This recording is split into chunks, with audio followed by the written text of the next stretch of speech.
السلام عليكم ورحمة الله وبركاته.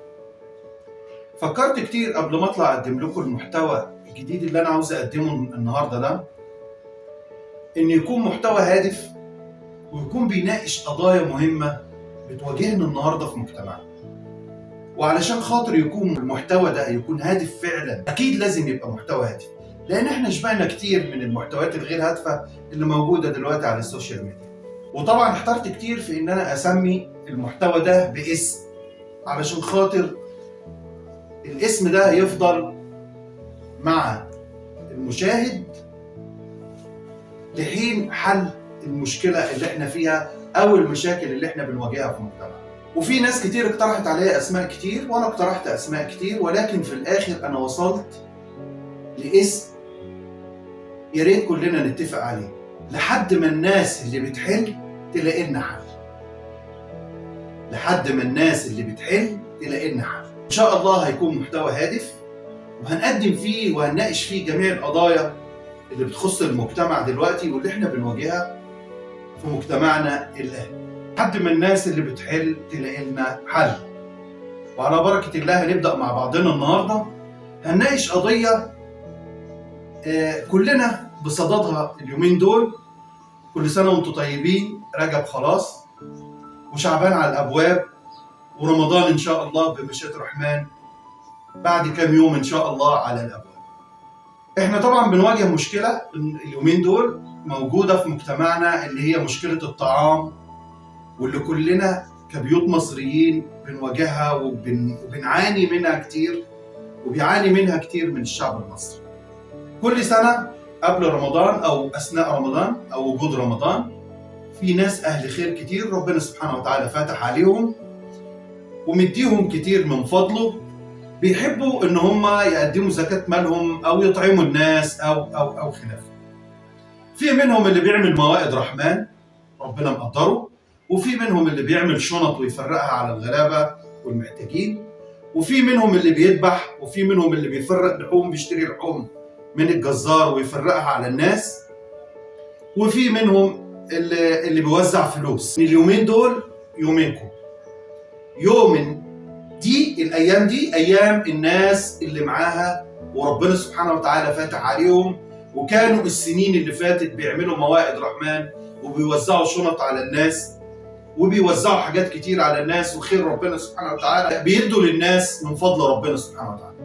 كلنا عارفين ان موائد الرحمن ياما بتهدر اكل كتير وبترمي في الزبالة،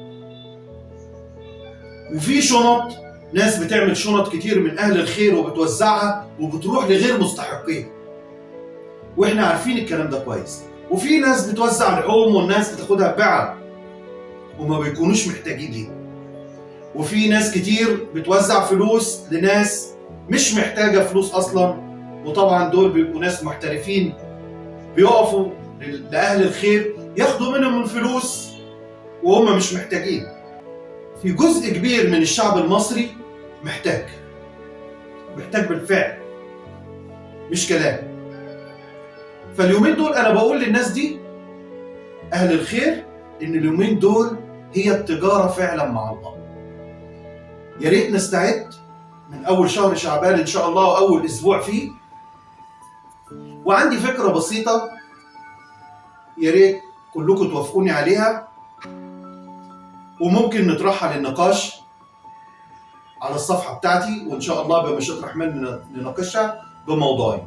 بلاش موائد رحمن، بلاش نعمل موائد رحمن عشان خاطر ما نهدرش الأكل ونهدر الطعام، والناس اللي هم مش مستحقين يروحوا ياكلوا ياخدوا حتة اللحمة أو ياخدوا الفرخة وبعدين يرموا الرز ويرموا الطبيخ، وده بيبقى إهدار وحرام علينا. أنا بقول إن كل واحد من الناس المقتدرة ينزل الشارع بتاعه أو المنطقة بتاعته، أكيد هيلاقي أكتر من سوبر ماركت موجود عنده.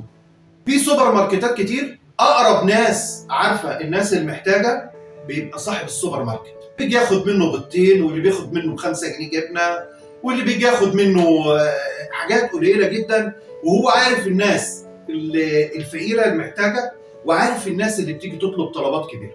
هو أقرب حد للناس في المنطقة بتاعتك يكون على دراية بالناس المحتاجه هو السوبر ماركت، الجزار، الفرارجي بتاع الفراخ. الناس دي لما انا انزل لها السوبر ماركت مثلا، هنمسك الاول السوبر ماركت. السوبر ماركت هنعمل عنده شنط جميله كده على قد ما احنا، على قد مقدرتنا، وهنشيلها عنده، وهنتفق معاه على انه يدي الشنط دي لمستحقين. هيستحسن الوجوه، صاحب السوبر ماركت يكون بني ادم قريب من ربنا سبحانه وتعالى، عنده دين، عنده بصيره، يعرف الناس اللي محتاجه ويبتدي يفرق الشنط دي عليه. كل واحد مننا لما ينزل ل5 سوبر ماركت او 3-4 جزارين او 3-4 فرارجيه ويقف عندهم ويعرفهم ان اللي محتاج تديله وعلى حسابي وانا هحاسبك، هنوصل الدعم بتاعنا ده لكل مستحق. بدل ما انا اعمل شنط واقف في الشارع او اقف عند بيتي او اقف في مكتبي او اقف في شركتي واوزع الحاجه دي لغير مستحقيها وبتلم عليا كل الناس علشان خاطر تاخد، اللي محتاج بياخد واللي مش محتاج كمان بياخد. اتفق مع صاحب السوبر ماركت انه يدي الشنط دي في عدم وجودي. لو انا محتاج ان انا اقف عنده او فاضي ساعه او ساعتين او 3 او يوم اقف عنده واشوف الناس اللي محتاجه بعيني وببصيرتي وبقلبي، اشوف الناس اللي محتاجه دي واديهم الشنط دي وهم متواجدين في السوبر ماركت، يبقى كان بها. اقول لصاحب السوبر ماركت ينتقي الناس بحكمه وبموضوعيه ويديهم ويفرق عليهم الشنط دي. تاني حاجه، كتير من السوبر ماركت اللي موجوده عندنا في بعض المناطق بتدي للناس على النوته، بتدي لهم شكر بمعنى اصح. يا ريت كل واحد فينا مقتدر يروح للسوبر ماركت اللي عامل اجنده للناس، اللي واخد منه كام بيضه، واللي واخد منه جبنه، واللي واخد منه علبه تونه، واللي واخد منه كذا، واللي واخد منه كذا. الناس دي محتاجه والناس دي غلابه والله يا اخوانا. البضاعه بتاعته بالاجل يروح يدفع مكان الناس دي الفلوس، وبكده هتكون انت وصلت للناس الخير اللي مديهولك ربنا سبحانه وتعالى واذلك بانك توزعه على الناس، هتديه في المكان الصحيح. وكذلك الجزار، وكذلك الفرارجي، وكذلك بتاع الخضار، وكمان العطارين. اكيد في عطارين كتير عاملين اجندات للناس يقدروا يدوا منها من خلالها للناس الفقراء على النوتة. نروح نشوف الناس دي مشككه بقد ايه او مستدانه بقد ايه عند الجزار او عند الفرارجي او عند السوبر ماركت، وندفع مكانهم الفلوس دي اول فكره انا هبدا بيها ان شاء الله. ويا رب تلاقي استحسانكم، وان شاء الله ربنا يعيد علينا الايام كلها بخير وعلى الامه الاسلاميه، ويفك الكرب ويفك مشكلتنا ان شاء الله، ونرجع زي الاول واحسن باذن الله. والسلام عليكم ورحمه الله وبركاته.